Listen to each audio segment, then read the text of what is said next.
Bismillahirrahmanirrahim. Assalamualaikum warahmatullahi wabarakatuh. Perkenalkan, nama saya Jumaidi, NIM 2022 070101, Prodi PGSD semester 3. Video ini saya buat untuk memenuhi tugas proyek UAS dari mata pelajaran metode dan strategi pembelajaran. Dosen pengampun yang menjadi selaku dari dosen metode dan strategi pembelajaran adalah Ibu Anita Nur Gufriani MPD. Sebelum masuk pada video, ayo kita ketahui dulu apa itu inquiry. Apa yang dimaksud dengan model pembelajaran inquiry? Model pembelajaran inquiry adalah yang berasal dari kata bahasa Inggris, yaitu inquiry dan to query. Kata inquiry dan to query memiliki arti yang sama, yaitu ikut serta atau terlibat dalam mengajukan pertanyaan-pertanyaan, mencari informasi, dan melakukan penyelidikan sebagai proses bertanya dan mencari tahu jawaban terhadap pertanyaan yang diajukannya. Sedangkan menurut para ahli, yaitu Piaget dalam kurung Wartono 1996, model pembelajaran inquiry adalah pembelajaran yang mempersiapkan situasi bagi anak untuk melakukan eksperimen sendiri. Dalam artiannya yang lebih luas, yaitu siswa ingin melihat apa yang terjadi, ingin melakukan sesuatu, ingin menggunakan simbol-simbol dan mencari jawaban atas pertanyaan dengan cara mereka sendiri. Okelah semuanya, itu tadi adalah sekilas pembahasan yang dimaksud daripada ahli tentang model pembelajaran inquiry. Pada proses kali ini kita akan masuk pada pengertian model pembelajaran inquiry. Model pembelajaran inquiry adalah suatu proses belajar yang ditempuh untuk mendapatkan informasi agar dapat memecahkan suatu permasalahan, di mana siswa terlibat secara mental maupun fisik untuk memecahkan suatu masalah yang diberikan oleh gurunya. Tujuan model pembelajaran inquiry. Tujuan model pembelajaran inquiry adalah dalam mengembangkan kemampuan intelektual, juga merupakan bagian dari proses pembentukan mental. Oleh sebab itu, dalam implementasi model pembelajaran inquiry, siswa tidak hanya dituntut agar menguasai pembelajaran, tetapi juga bagaimana mereka dapat menggunakan potensi yang dimilikinya. 3. Ciri-ciri model pembelajaran inquiry adalah: 1. Inquiry lebih menekankan aktivitas siswa untuk mencari dan memecahkan secara maksimal. Artinya, pendekatan inquiry menetapkan siswa sebagai subjek belajar. 2. Seluruh aktivitas siswa difokuskan untuk mencari dan menemukan sendiri dari sesuatu yang tengah dipertanyakan, sehingga diharapkan dapat menumbuhkan sikap percaya diri. Artinya, dalam model pembelajaran inquiry, menempatkan guru bukan sebagai sumber belajar, tetapi sebagai fasilitator dan motivator belajar siswa. Yang ketiga, melalui penggunaan model pembelajaran inquiry, kemampuan intelektual yang sebagai bagian dari proses mental siswa harus dapat lebih berkembang, terutama dalam mengembangkan berpikir secara sistematis, logis, dan berpikir kritis para peserta didik. Sebab siswa tidak hanya dituntut agar menguasai pembelajaran, tetapi juga menggunakan potensi yang mereka miliki selama proses pembelajaran. Jenis-jenis model pembelajaran inquiry. Terdapat beberapa macam model pembelajaran inquiry yang dikemukakan oleh Veronica 2009 adalah Hero-Aided Inquiry yang pertama, yang kedua Modification Inquiry, yang ketiga Pre-Inquiry, yang keempat Inquiry Role Approach, yang kelima Investigation Inquiry, yang keenam Behavioral Drift, yang ketujuh Reconnaissance and yang delapan Purely Innovation. Namun menerapkan model pembelajaran inquiry di Indonesia hanya 3 jenis saja, yaitu berdasarkan besarnya introversi guru terhadap siswa atau besarnya bimbingan yang diberikan oleh guru kepada siswanya. 3 jenis model pembelajaran inquiry.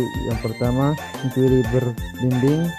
inquiry bebas yang dimodification, di mana inquiry pertama adalah guided inquiry, yang kedua free inquiry, yang ketiga modified free inquiry. Langkah-langkah model pembelajaran inquiry. A. Orientasi adalah langkah awal untuk membangun suasana yang responsif. Pada langkah ini, guru akan mengkondisikan siswa agar siap melaksanakan proses pembelajaran. B. Merumuskan masalah adalah langkah untuk membawa siswa pada suatu persoalan yang mengandung teka-teki. Persoalan yang disajikan tentunya yang menantang siswa untuk berpikir dalam memecahkan teka-teki sesuai rumusan masalah yang ingin dikaji. Sebab masalah tersebut ada jawabannya dan siswa didorong untuk mencari jawaban yang tepat. C. Merumuskan hipotesis adalah salah satu cara yang dapat dilakukan guru untuk mengembangkan kemampuan menebak berhipotesis pada setiap siswa adalah dengan mengadakan berbagai pertanyaan yang mendorong siswa untuk dapat merumuskan jawaban sementara atau merumuskan berbagai perkiraan kemungkinan jawaban dari permasalahan yang dibahas. D. Mengumpulkan data adalah aktivitas mencari informasi untuk menyajikan hipotesis yang diajukan. Dalam model pembelajaran inquiry, pengumpulan data merupakan proses mental yang sangat penting dalam mengembangkan kemampuan intelektual. C. Menguji hipotesis adalah proses menentukan jawaban yang dianggap diterima sesuai dengan data atau informasi yang diperoleh berdasarkan pengumpulan data. Menguji hipotesis juga berarti mengembangkan kemampuan berpikir secara rasional. Artinya, kebenaran jawaban yang diberikan bukan hanya berdasarkan argumentasi, tetapi harus didukung oleh data yang dapat dipertanggungjawabkan.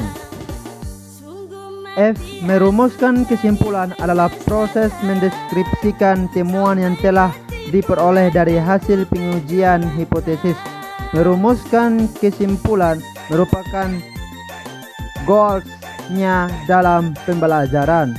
Untuk mencapai kesimpulan yang akurat, maka sebaiknya guru mampu menunjukkan kepada siswa data mana saja yang relevan. Keenam, kita masuk pada kelebihan dan kekurangan model pembelajaran inquiry. Yang pertama adalah kelebihan model pembelajaran inquiry, yaitu 1. Menggunakan daya ingat siswa dan mentransferkannya pada situasi belajar. 2. Mendorong siswa untuk berpikir dan bekerja atas kemauan atau inisiatifnya sendiri. 3. Mendorong siswa untuk berpikir secara inisiatif dan merumuskan hipotesisnya sendiri. 4. Memberikan kepuasan yang bersifat intrinsik. 5. Situasi proses belajar lebih merangsang. 6. Dapat membentuk dan mengembangkan self-sense pada diri setiap siswa. 7. Memungkinkan peserta didik belajar dengan kemampuan atau memanfaatkan berbagai jenis sumber belajar di luar sekolah dan tidak hanya menjadi guru sebagai satunya sumber belajar. 8. Menghindarkan cara belajar tradisional atau menghafal. 9. Mendapat melayani kebutuhan peserta didik yang memiliki kemampuan di atas rata-rata. Siswa dengan kemampuan belajar yang bagus tidak akan terlambat oleh siswa lain yang lemah dalam belajar. Oke kawan-kawan, sekarang kita masuk pada kekurangan model pembelajaran inquiry. Yang pertama adalah sulit mengontrol kegiatan dan kebersihan siswa. 2. Sulit untuk merencanakan pembelajaran karena terbentur dengan kebiasaan siswa dalam belajar. 3. Terkadang dalam mengimplementasikannya diperlukan waktu yang panjang sehingga guru kerap kesulitan dalam menyesuaikannya dengan waktu yang telah ditentukannya. 4. Selama kriteria keberhasilan belajar ditentukan oleh kemampuan siswa dalam menguasai materi pengajaran, maka model pembelajaran inquiry akan sulit diimplementasikannya. 5. Memerlukan adanya perubahan kebiasaan cara belajar peserta didik yang menerima informasi dari guru apa yang diadakannya, yang menjadi belajar secara mandiri dan kelompok dengan mencari dan mengelola informasi sendiri. 6. Mengubah kebiasaan bukanlah suatu hal yang mudah, apalagi kebiasaan yang telah dilakukan bertahun-tahun. 7. Guru dituntut mengubah cara mengajar yang umumnya sebagai penyaji informasi, lalu menjadi fasilitator dan motivator. Hal tersebut tentunya tidak mudah dilakukan.